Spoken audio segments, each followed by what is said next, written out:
How to have fun anytime, anywhere. Step 1. Go to ChumbaCasino.com. ChumbaCasino.com. Got it. Step 2. Collect your welcome bonus. Come to Papa welcome bonus. Step 3. Play hundreds of casino-style games for free. That's a lot of games. All for free? Step 4. Unleash your excitement. Woohoo! Chumba Casino has been delivering thrills for over a decade. So claim your free welcome bonus now and live the Chumba life. Visit ChumbaCasino.com. No purchase necessary. VGW Group. Void where prohibited by law. 21 plus. Terms and conditions apply. Hello, everyone. Thank you so much for coming here to Listeners Digest to spend your time. It's been a while since we have recorded any episode, and it is mainly because I have been in a mess and I don't want to come and share things with you when I am a mess, actually. Thank you so much for waiting for me and coming back here once I'm back. And today's topic is about very interesting thing that is very close to me, communication. Communication is actually a barrier. Many are saying that this is not being done because it's not being communicated properly. I would beg to differ. It's not just about communication. It has several factors. I have been speaking to a friend who is a good technical person, but he has failed in so many aspects. I cannot even start to count at how many things he has failed. Let me take for an instance.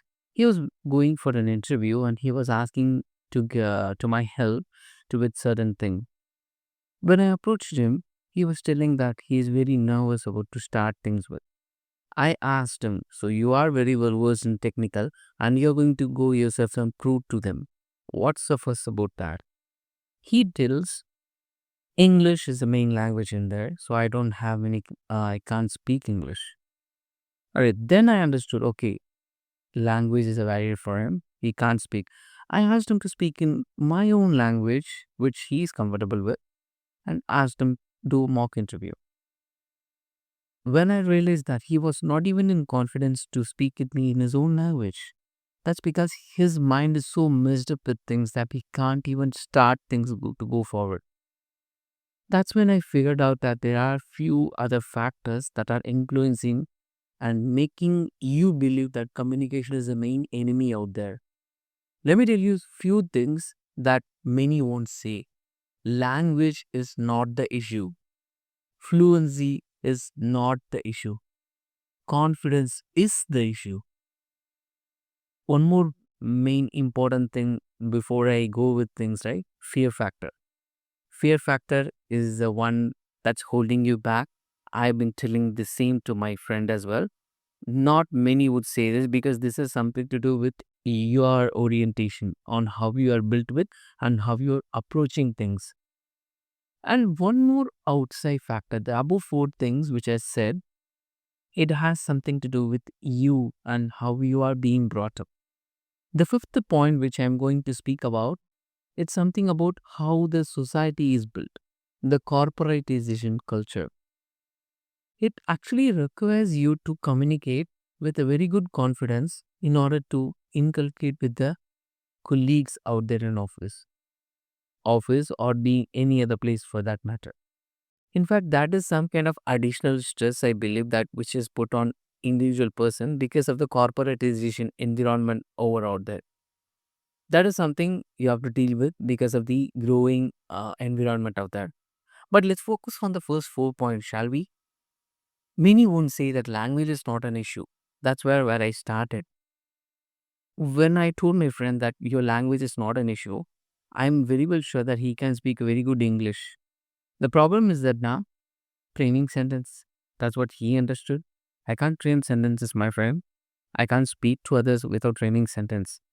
He can train sentences, of course, but it takes a lot of time. The interviewers might not have that much of time. Let go interviewers, people who are speaking with, people who spend time, like for instance, a board meeting or a conference meeting or just a presentation, they would have time for it to frame the sentences and speak to them. That's what he told me. So this is making me look embarrassed in front of everyone. I told him, language is not the issue, brother. When you speak to me in your own mother tongue, he started to speak things. He stammered. I asked him, now what's the problem? He started to understood. Even language is not an issue. content is also not an issue because he did that project, he compiled that presentation. Then what's the fuss about that? That's where we go to second point, fluency. Fluency, like I said, if you can't frame a sentence, of course, that's a fluency problem. So that's okay. But no one is going to go and check your fluency. Education and learning that goes in and around the technical skills that you possess. But English being a second language in a country like India, where I live, may won't see that as a problem because that is second language. The first language is your mother tongue, of course, but when it comes to office and culture, in the hindsight, English becomes the first language without nobody even saying about that. Now, coming back to the point, the reason why I'm saying fluency is not an issue because he has a fluency. Even with the fluency, there are certain lines, certain sentences he can't even speak or replicate. There are some words he cannot even spell it out. But he has to say those words in his project, which articulates his projects to his clients or his manager or any other way. So the fluency is not a matter until he has a content. He has to deliver the content in a way that helps deliver the message to the client in a way that he don't stuck with his fluency. The fluency can be disregarded here because if you are able to use small words which will help him make a proper sentence, language, basic language would even help him to communicate things easier. Fluency might not be an issue here. That's when we dive into a third main issue, confidence. Now, why I've been blabbering about confidence here, in and around much here? Confidence. So, I'm not saying my friend don't have a confidence. Let's dive a deep in what he was speaking to me about that. He has completed a project. Okay, so he has prepared a presentation and he's about to deliver it. And when I asked him to explain it in his mother tongue, he was telling it to me in a fluent way. He was stammering here and there. I stopped him right there and asked him what was stopping him. He told me that there are some things in that place he did. While he was explaining it to me, he was thinking about that. And let alone in his mother tongue, when he was thinking, he couldn't reciprocate those things. When he was translating that into an English, that would make a really lot of mess in his presentation. So, one thing's here very sure about that is he has something issue with this project that he's not very quite confident about that. Now, the first thing comes here is the confidence on how he is approaching, he or she or them, what they're approaching with a job. That really makes a lot of change in how we are speaking. Take me for an instance. For 2 years back, I couldn't frame a proper English sentence whenever I'm speaking with some person. I got rejected in 11 to 12 interviews only because of the communication. Then I went back to my drawing board. I wrote all the things and what I know, what I don't know. And when I observed that, I do know a lot of things, but there are very less things in the column which I don't know. Then I started to think and see a lot of videos and a lot of articulating professors and what they say. Only then I came to know that it has something to do with how I approach things. It has something to do with how I learned things. It is something to do with how I reciprocate things. It also something to do with how I articulate the things. I may not want to bore you with these things. Okay, so I may not want to bore you with things how I approach. I want to take you back to my friend who you can relate yourself easy to because I might have a different journey than him. Let's go back to him. So he was telling it to me that he couldn't, he wasn't sure about that particular time when they were doing that job. So I asked him, why don't you go and correct that? Or else, for a starters, as a shortcut, you have to believe that you did this thing. You have to believe, make yourself believe so that you can reciprocate or articulate it in a way that it don't have to be a boring one for a client or someone, be it interview or any other thing. Coming back to this one, confidence is the issue. This is what I said. So this on this particular instance, he wasn't very confident about these things, or he wasn't confident that he could pull it off. And that is the main reason he was really making it very hard for him and also for the listeners. Take for an instance, if you're listening to a class teacher and he or she wasn't sure about the lesson he is teaching to you, and he might stammer. Let you know, I wasn't a big comedian on this one. Even if it's a very interesting teacher teaching an interesting topic, students tends to get bored. But what if the teacher itself is very stammerable person and he isn't teaching well? It is Ryan Seacrest here. There was a recent social media trend which consisted of flying on a plane with no music, no movies, no entertainment. But a better trend would be going to ChumbaCasino.com. It's like having a mini social casino in your pocket. Chumba Casino has over 100 online casino-style games, all absolutely free. It's the most fun you can have online and on a plane. So grab your free welcome bonus now at ChumbaCasino.com. Sponsored by Chumba Casino. No purchase necessary. VGW Group. Void where prohibited by law. 21 plus. Terms and conditions apply. That would be a disaster, ain't it? That's what we don't want to happen. Especially, you cannot go and blame the communication for that. It has something to do with you. And I would love to move to the next one because it was my favorite thing. And this is what I've concluded and spoke with my friend on this fear factor. Why did we fear? I really have no idea about that because I come from a different background where I didn't fear, I wasn't very confident. There are two branches we can draw below this communication thing. Some people have very less confidence and some people have very lot of fear. You have to balance these both things and keep it to a neutral level so that you can get through most of the things. Sadly, in our country, most people don't do that. That is the main reason many failures are happening in the base of communication. If you couldn't communicate it well, people don't know about you. People are not very clever to now understand you with your gestures or your attitudes or characters. You have to let it everything out.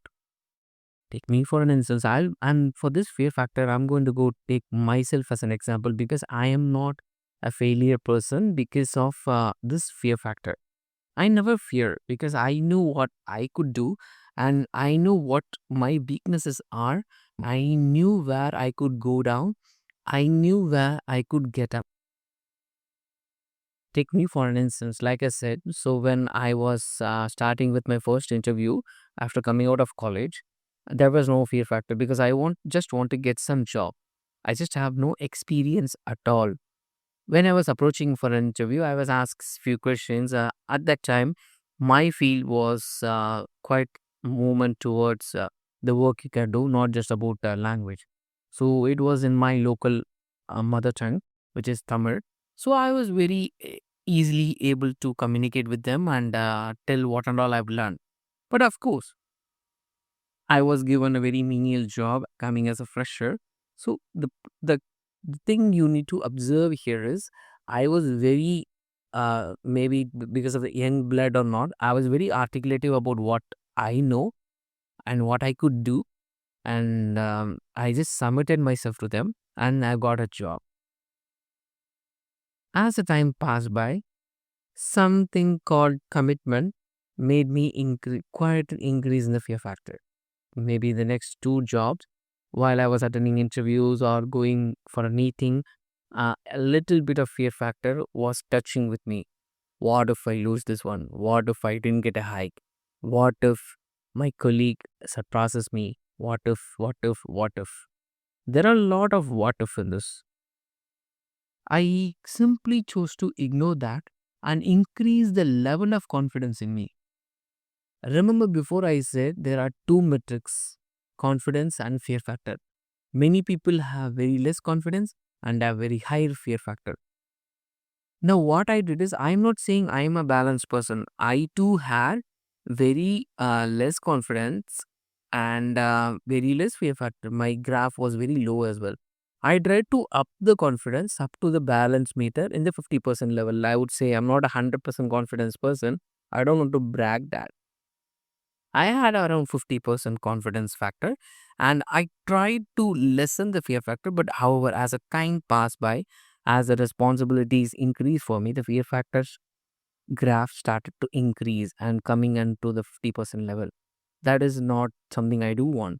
But what I did is I cannot lessen my fear factor anymore down because of my responsibility increase. I tried to increase my confidence factor above near to 100%. I was able to increase all that because I trusted in me, I believed in me that I could do it. And by the time I increased all the confidence factor, the fear factor stayed around the 30% level. So even if I didn't have a 50-50 balance, I now have 70-30. That's still a balance. So the takeaway for this here is you have to try and manage your confidence and the fear factor equal way so that it don't mess up in your brain and make you loosen all the things you face. The corporatization culture, however, might be a new thing for me and you and many people. I don't want to get into that because if you can manage you within these 4 points, managing the corporatization culture comes in handy for you because people tend to learn things when they are doing some things. That's how I learned because I manage people and I manage my colleagues left and right because of how confident I am and how less fear I'm about the things which I'm around. Of course, this doesn't mean that you don't have to fear if you are doing things wrong. Please be noted that any unlawful doing things you must be fearing about. You cannot go to the police cop and you beat them. That's not the thing I'm speaking about. It's just about communication, how you can speak to people. You cannot do unlawful things with the help of this advice. Okay, I hope that goes without saying. Fear must be there. Fear must be with the law enforcement officials. Fear must be there when you're doing wrong things. That must be there. I'm saying that you don't have to unnecessarily fear when you haven't done something wrong. When you don't have to fear until you didn't know something. You even if you don't know something, you can go out and say that I don't know this. But however, I will spend some time to learn this and make myself a very good person in this. That's the thing. If you had done something wrong, you might have to fear about that. And because even if it's unlawful, you have to fear about that and you have to surrender yourself to the lawful operations. This is not the advice. So the disclaimer is bad is done. And we are almost at the end of the fag end of the episode, and I would love to share some tips and tricks. Thank you so much for staying until here. Here are some tips and tricks I have made in myself, and I would love to share with you. First thing first is forget the consequence. And I haven't spoke about this a lot here when speaking about the fear factor. The consequence. Many would wonder when I'm going for an interview. Let's take, for instance, an interview, be it a job interview or visa interview. What happens? What if I failed? What if I didn't do it well?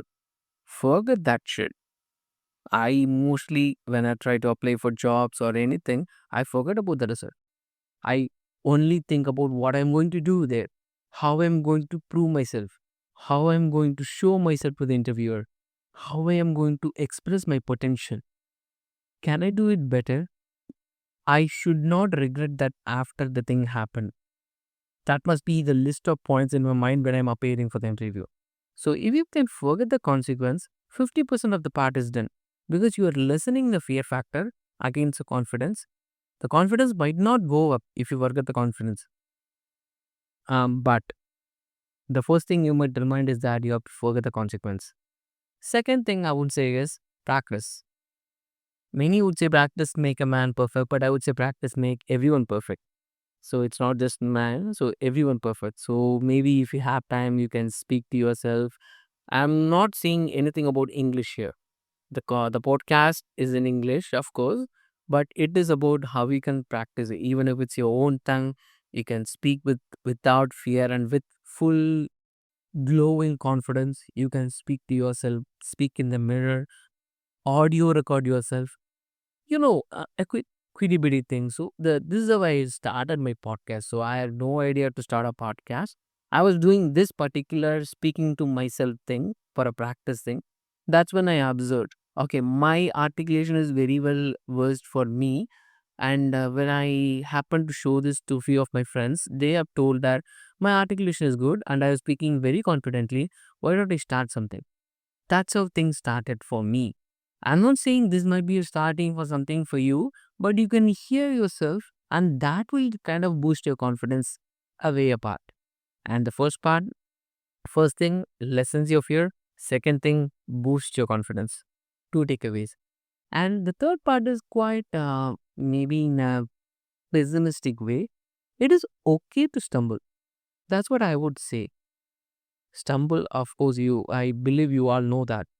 Even if you are when you're speaking, when you're stumbling, or when you couldn't produce whatever you're trying for, it is okay. It is okay to fail. After 12, 13 failures, I got up, and this is where I am. And it is okay to be a failure. You can learn something out of it. You can learn something and you can claw your way back out of it. That is totally okay. On the pessimistic note and on the ending note, I would love to say one more thing. Not knowing all is still okay. I am a person who still humbly believes that not knowing everything is still all okay because I don't know many things. I am not an encyclopedia. I am not here to advise you on many things, how to live or how to live a healthy life. And I'm not here to advise you on the career goals or any things you can achieve. No, I am not the person because I don't know anything. The person who hears might be knowing more about everything. I might not know at all I'm here to is spread the positivity and still make you believe that you can do it. Because not knowing all is still okay. I can repeat it 1,000 times. And that's because you can anyhow go and learn something if you want. Not just because internet, it's because of your interest. Not because of internet, it's because you have interest. I would love to conclude this particular episode on this high note. Thank you so much for listening and tuning into this Listener's Digest. Thank you so much. Have a great day and let's meet on another episode. Bye. It is Ryan Seacrest here. There was a recent social media trend which consisted of flying on a plane with no music, no movies, no entertainment. But a better trend would be going to ChumbaCasino.com. It's like having a mini social casino in your pocket. Chumba Casino has over 100 online casino-style games, all absolutely free. It's the most fun you can have online and on a plane. So grab your free welcome bonus now at ChumbaCasino.com. Sponsored by Chumba Casino. No